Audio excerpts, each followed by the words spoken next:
అండి, అందరూ ఎలా ఉన్నారు? బాగున్నారా? నేను బాగున్నానండి. మీరు అందరూ బాగుండాలని కోరుకుంటున్నాను.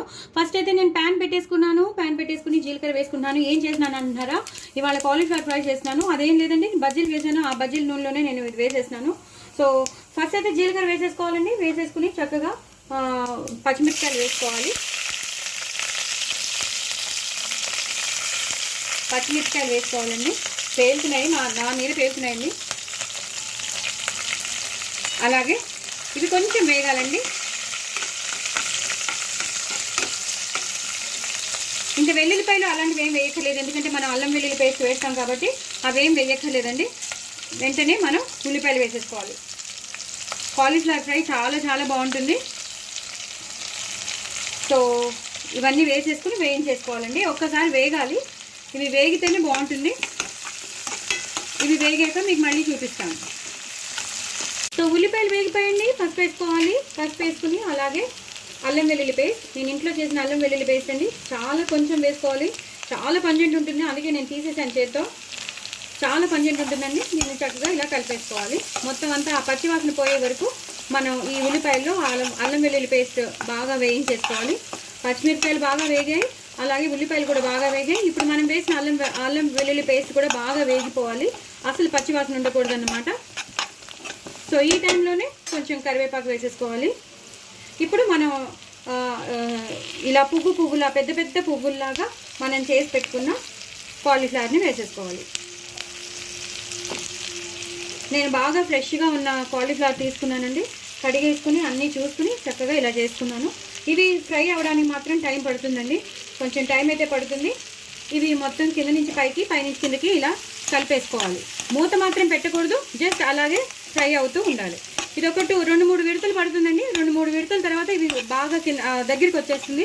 అప్పుడు మిగతా ప్రొసీజర్ మీకు నేను చూపిస్తాను.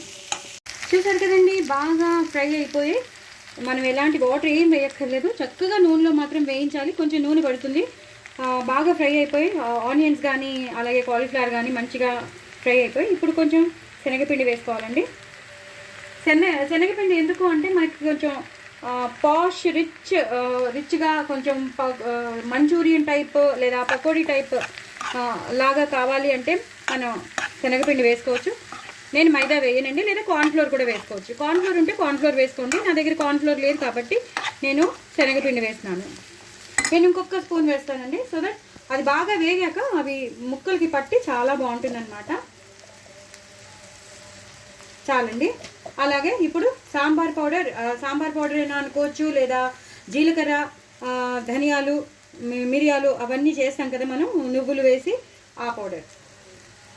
సాంబార్ పౌడర్ ఉంటే సాంబార్ పౌడర్ వేసుకోండి, లేదా జీలకర్ర, ధనియాలు, మిరియాలు, ఎండుమిరపకాయలతో మనం చేస్తాం కదా పౌడర్, అది కూడా వేసుకోవచ్చు. మీ ఇంట్లో ఏ పౌడర్ ఉంటే ఆ పౌడర్, కూర పౌడర్ కానీ సాంబార్ పౌడర్ కానీ, మీ ఇంట్లో ఏ పౌడర్స్ ఉంటే ఆ పౌడర్స్ వేసేసుకోండి. అలాగే ఇప్పుడు కొంచెం కరివేపాకు, కొత్తిమీర కూడా వేసేసుకోండి. ఇదే టైంలో బాగా వేగుతూ ఉంటే మంచి వాసన వస్తూ ఉంటుంది. అలాగే ఎప్పుడు నేను చేసి పెట్టుకునే ఆవాలు, మెంతుల పొడి, మంచి ఫ్లేవర్ వస్తుంది. అవి వేసుకుంటే మాత్రం చాలా మంచి ఫ్లేవర్ వస్తుంది. వేయగానే వచ్చేసింది. ఇలా ఫ్రై చేసేసుకోవాలి. మొత్తం అంతా మనం వేసిన పౌడర్స్ అన్నీ ఇందులో ఈ కూరలో కలిసిపోవాలన్నమాట. ఇప్పుడు ఉప్పు, తగినంత ఉప్పు, వీటికి ఎంత పడుతుందో అంత ఉప్పు. మళ్ళీ మనం ఉప్పు కష్టం అయిపోతే ఏం చేసుకోలేము.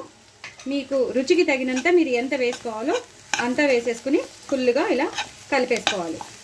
అలాగే మనం అన్ని పౌడర్స్ వేసేసాం. ఇప్పుడు కారం వేసినామండి. మనం పచ్చిమిరపకాయలు కూడా వేసాం కాబట్టి మనకి చూసుకుని తగినంతగా కారం వేసుకోవాలి. మాకు సరిపోతుందని నేను అనుకుంటున్నాను. సో నేను 2.5 స్పూన్స్ వేసాను. చాలా టెంప్టింగ్గా ఉంటుందండి, చాలా చాలా బాగుంటుంది. ఇంచుమించు మంచూరియన్ తింటున్నట్టే ఉంటుంది, అంత బాగుంటుంది. ఇదే టైంలో కొంచెం మనం టమాటో సాస్ ఉంటుంది కదండి, ఇంట్లో ఏ టమాటో సాస్ ఉంటే ఆ టమాటో ఇంట్లో ఏ టమాటో సాస్ ఉంటే ఆ టమాటో సాస్ వేసేసుకోవాలి. సో దట్ మంచి ట్యాంగినెస్ వస్తుంది, మంచి స్వీట్నెస్ వస్తుంది, కూరకి మంచి టేస్ట్ ఎన్హాన్స్ అవుతుందండి.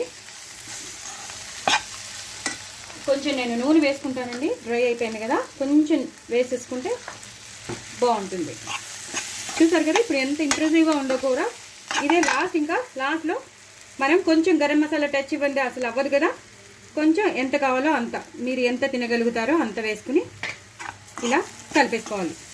మంచి అసలు మీరు ఎక్కడ అసలు మొత్తం అన్నం అంతా దీంతోనే తినేస్తారు, అంత బాగుంటుంది. డూ ట్రై ఇట్ అండి. నా ఛానల్ సబ్స్క్రైబ్ చేసుకోండి, సపోర్ట్ చేయండి. చాలా చాలా టేస్టీగా ఉండే కాలీఫ్లవర్ ఫ్రై చాలా చాలా సింపుల్గా, చాలా అంటే చాలా సింపుల్గా చేసేసుకోవచ్చు. మన ఇంట్లో ఏముంటే వాటితో చేసేసుకోవచ్చు. లాస్ట్లో మాత్రం కొంచెం పుదీనాతో గార్నిష్ చేసేసుకోండి.